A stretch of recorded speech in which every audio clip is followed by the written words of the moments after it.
This hearing of the Senate Judiciary Committee will come to order. Today, the Senate Judiciary Committee will discuss the contributions of dreamers to their communities and our country and the need for Congress to finally take action to protect them. 24 years ago, I met a young woman in Chicago named Teresa Lee.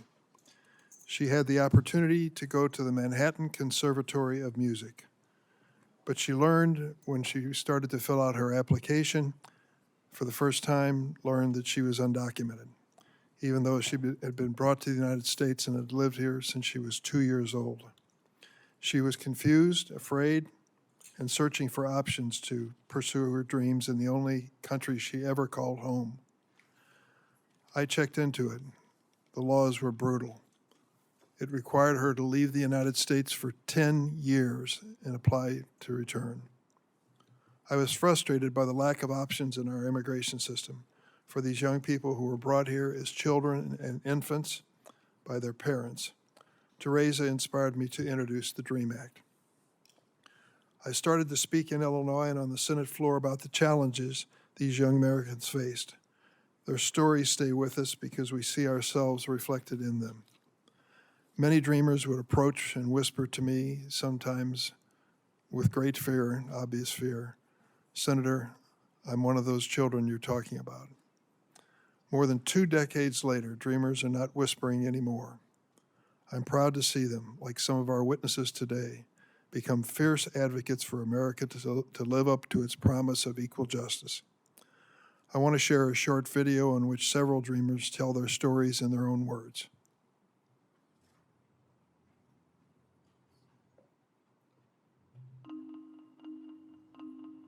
My name is Tolu Olubumi. I was born in Lagos, Nigeria. The only thing worse than having your dreams dashed or being rejected by my own country is losing my father and not being able to say goodbye. I was 12 years old when my mother and I boarded a bus from our village in Mexico to the border. This country quickly became my home. I had a degree in mechanical engineering, but no one would hire me in this field without a legal status. Over the years, I have met many dreamers who also want to join the military and serve the country that they love. I sincerely hope that one day they will be able to follow in my footsteps on the list. When I was 9 years old, my family made the sacrifice to leave their home country of Peru to go in the search of the American dream. Dreamers like myself have built our whole lives here. At the age of 22, pre-DACA in 2012, I couldn't work or drive, and my bike was my only mode of transportation. With DACA, by age 23, I was able to get a job as a software developer with General Motors and be able to buy my first home. We are small business owners, teachers, nurses. We have our families here and deep roots in our communities. Too many young people like me are carrying burdens that we were never meant to carry. I believe my story is just one example of what dreamers can do if they are given the chance to come out of the shadows and give back to our country. Only Congress can fix this, and we must pass a permanent legislative solution. Well, it was 23 years ago when I first introduced the DREAM Act with the retired Republican Senator Orrin Hatch to provide relief for these young Americans. We actually had a debate between Senator Hatch and myself as to who would be the lead sponsor. The first 2 years, he won the debate, and he was the lead sponsor on our bill. Unfortunately, he didn't continue to support it over the years. But I'm happy that my colleague and partner across the aisle, Ranking Member Lindsey Graham here, has joined me as the lead co-sponsor for this legislation for the past several Congresses. I genuinely thank you for your support. While a bipartisan majority of senators has supported the DREAM Act on numerous occasions, unfortunately, it has been filibustered when it comes to the floor. Because of Congress's inaction at the urging of myself and the late Republican Senator Richard Lugar, President Obama announced Deferred Action for Childhood Arrivals, better known as DACA, in 2012. More than 830,000 dreamers have been protected by DACA since 2012.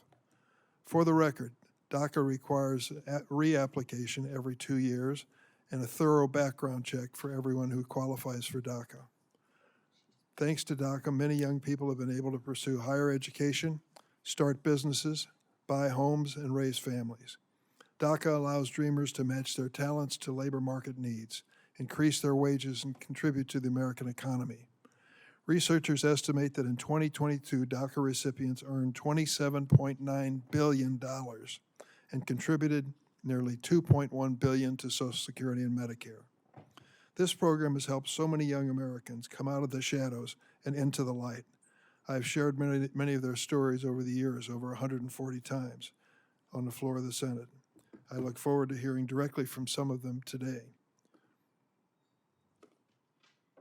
Officer Michelle Soto Rodriguez today is one of these people. Ongoing litigation brought by Republican attorneys general threaten everything that DACA recipients have built in this country. Even if the courts find, as they should, that DACA is lawful, a future administration can try to end the program. We saw this when the former president attempted to eliminate DACA, and clearly he would try again if he's given a chance. Sadly, many dreamers cannot access the DACA program today.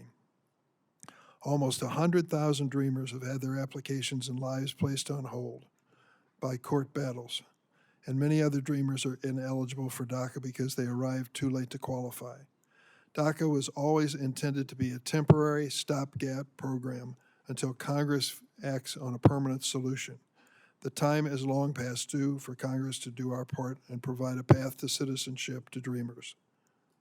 Poll after poll shows that the vast majority of Americans agree, both sides of the aisle. And when we establish this path to citizenship, all Americans realize will reap benefits from that experience. Let me add that Congress should act also to secure our border. These are not mutually exclusive goals at all. Unfortunately, one would-be presidential candidate stopped a bipartisan effort on the floor just weeks ago to try to deal with border security. I hope that they will relent and the Republicans will join the Democrats in a bipartisan effort. James Lankford, a conservative Republican from Oklahoma, led the effort, and we should honor him by passing this bill. I now recognize Senator Graham for opening statements.